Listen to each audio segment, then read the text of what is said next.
Hello everyone, my name is Ahmed. In this video series, we are going to be learning about C#. Let me give you guys a small explanation of C#. C# was developed around 2000s by Microsoft as a part of its .NET initiative. C# programming language is a modern programming language. It derives its characteristics from its predecessors like C and C++. It can perform a wide range of tasks and process across different niches. And we can use C# for web application development, Windows applications, and even games.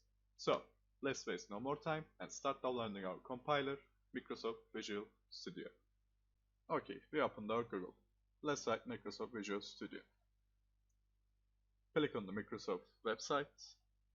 For some reason I couldn't change it to English, the language, so I'm gonna just translate it for you guys. Click on download Visual Studio. Click on Community 2019. It will be downloading soon enough. Click on the exe. It's just gonna download some stuff. When the installation is over, you're gonna welcome by this screen. There are multiple languages in this screen. You can select whatever you want, even Unity, even developing games with Unity. But of course, we are gonna select our C# for now. Let's click on the C#. There are multiple language packets. I'm gonna select Turkish and English right now. You can select whatever you want. Now there are multiple .NET Framework installations. You don't need to select anything. You just hit install. Then we are waiting for its installation. Now after the installation, we are welcomed by a login in screen. You don't have to log in. You can just use it as a guest, but I suggest that you log in. Now create open project, create console applications. First you are writing your project name. Second one is that your solution name. You can write whatever you want. Then click on next. You don't need to change anything on Netcore. You just click on create. Then our first project will be created. Now we opened our project. As you can see here, we are given some default lines of code. If you come look at this, this is what we are going to call a library. So basically what these libraries do, they're just comparing files and providing us with some keywords exactly. But don't worry, we are going to talk about this through our course. So basically you can just come here, click this and minimize it for now. So if you come here, we are going to see some lines of code too. So it says here namespace Aztec. What namespace Aztec means? It means Aztec is our project and it's gonna include these lines of codes or any kinds of lines of codes between its curly brackets. So if we come here, we are going to see class program. What this class keywords do, it's basically a container for us to write some lines of code. But of course it has some details that we are going to learn through our courses. What is important right now is that this static void main, that we are going to call it function or methods, because we are going to write our lines of codes between its curly brackets through our courses. So let's begin to write our first line of code. And of course, what will be our first line of code? It's going to be hello world. And what I mean by hello world is that we are going to print hello world onto our command screen. So let's begin. To write something on our command screen, or rather than write to print something to our command screen, we have to write some lines of code. So let's do that. To print something to our command screen, we have to write console write line, open and close parentheses, and end with a semicolon. Don't forget to end it with a semicolon. You have to do that to most of the codes. And if you forget all the time and become frustrated, don't worry, everybody forgets. You get used to it after some time. So, we wrote our first line of code. And what does this code do? This code basically tells compiler that I'm gonna write anything between these open and close parentheses. But if you come to this parentheses and try to write hello world like this, you're going to get an error. And the reason for this error, instead of writing a string here, which our objective, you're defining a variable for console write to print. Actually, it's not even a variable because you can't write a variable between a space between these two words. But we are going to talk about it later through our courses. So, to write hello world or to print hello world to our command screen, we have to use a quotation mark. So, we open our quotation mark, we write hello world and end it with another quotation mark. So, let's run this program.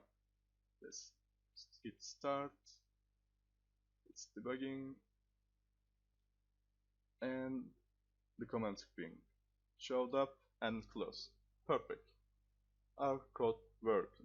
Perfect. Our code is working now. But as you can see, the command window just popped out and closed itself for less than a second. So let's freeze that command screen because we want to see if it actually writes hello world or not. To do that, we come here and write console read line. Okay, what is this console read line gonna do? This console read line is going to wait for user to put an input into that command window. So if we execute these commands, it's going to execute this line of code and write hello world. Then it's going to wait for us to put an input into this command window.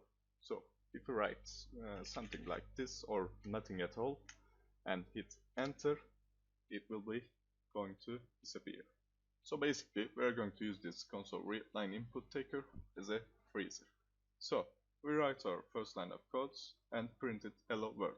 But you can ask that, is there any way to print something other than console write line command? And the answer is yes. And the basic one is that instead of writing console write line, we can write console write. And if you start this and execute these commands, as you can see, we can print hello world. But of course, there's a difference. And the difference is that is this blinking cursor's location. As you can see, if you write console write, the cursor will be on the same line as our string. But if you come here and write console write line, it will be on the new line. So as you can see, it printed out hello world, and now our cursor is blinking on the new line. So let's give some examples. So if I happen to copy this and paste this here, what's going to happen? So it's going to print out hello world. Because we write write line, it's going on to the new line, print hello world there. Because again we wrote write line here, so it's going to put a new line and our cursor will be blinking on the new line. So as you can see, it printed out hello world, put the new line here, printed out hello world again and put a new line here. But if I come here and delete this line, it will print out hello world. Again, it's not going to put a new line here, put a hello world, print out a hello world again and put a new line here. As you can see, it wrote a hello world. There's no new line, so it didn't go on to the new line. It printed out hello world again, but the second hello world was write line command, so it put a new line here. Okay, now let's give some real life problems. Let's say you have a 500 word essay due tomorrow, and you have to write all of the essay here and print it out. So you can say, whenever I try to write a paragraph or put a new line, do I have to write console write line every time? Because if you do that, you're going to have a lots of console write line command. The answer is no, friends. To do that, we have some shortcuts, and those called escape sequence. So what I mean by that, if you come here, put a backslash and put an n, this will work. This is going to work as a write line command. So what's basically going to happen if we copy this hello world and print it? after the \n and execute the command, as you can see, we printed out hello world, and instead of printing \n, it put a new line here and printed hello world here. And as you can see, because of we writing this code in right line command, we put another new line and our cursor now blinking in the new line. So what is this \n command? This \n stands for new line. I'm going to teach you two escape sequences today. First one was the new line command, and the second one horizontal tab command, which is basically puts a space between our two integers. Okay, let's write that. What is this \t escape sequence gonna do? It's going to basically put a space between two words. So if I run this command, it's going to put a space for me between these hello words. And as you can see, it puts a space between hello these words. But of course you can just put a space manually by pressing the spacebar. But I'm just going to teach you that escape sequence because it can help you in various ways. But of course it has some rules. So let's learn those rules. Let's write here name and surname, and of course use our \n and delete this right line. Let's copy that, print that under. Let's write Ahmet Zeyn.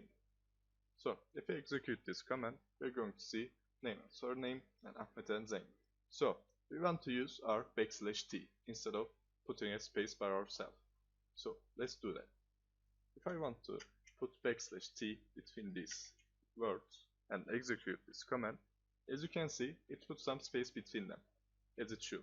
But it put 4 space between name and surname, but only 3 space between Ahmet and Zeyn.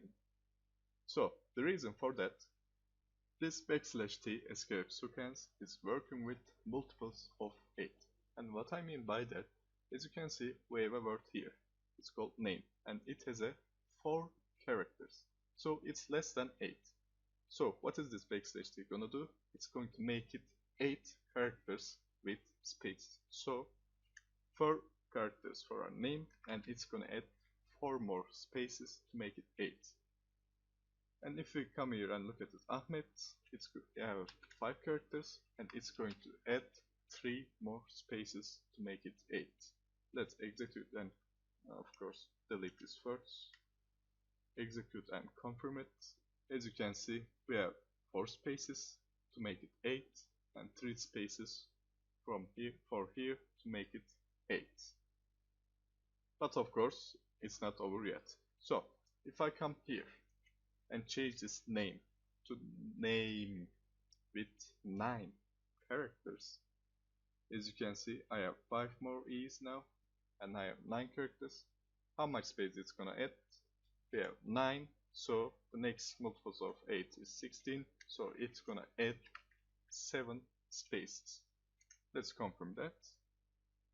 As you can see, we have 2, 4, 6 and 7 spaces. Okay, but how about we don't have 9 character name, let's have 8 character name. So what's going to happen? We have an 8 character name, so is it gonna add 0 spaces? The answer is no, friends. It's going to add another 8 spaces, because the purpose of this \t is to add spaces. So no matter what you do, it's going to add spaces between these two words. So let's run and confirm it. As you can see, we have 3, 6, 7 and 8 spaces between these words. Okay, let's learn one more thing, which in my opinion is one of the most important things by writing a code, which is that comment section. So we can put our comments in while we are writing code. What does that mean and what does it do? So while we are writing comment, we have to start with 2 slashes. So if I come here and put 2 slashes, and as you can see, it's automatically colored with green, which means it's going to be a comment. And if I write random numbers, random words, it's not going to be visible to the compiler. What I mean by that? So if I come here and copy this and paste this in comment section and execute this, as you can see, the compiler did not see this line of code. But if I were to come here and delete these and then execute the command, as you can see, we now have two name and surname strings. So how can we use these commands to our benefit? So basically, we can take notes while coding or explain how does our codes work in these command sections. So, for example, what did we learn today? We learned two escape sequences. So let's write that. Firstly, we learned \n. What is \n means? It means new line. What does it do? It puts a new line. So basically what this means, if we happen to write something here and put a \n, the next thing that we're gonna write, it's going to be on the new line. Okay. The other one is that \t, and the definition is that horizontal tab. Okay. What does it do? It puts a space between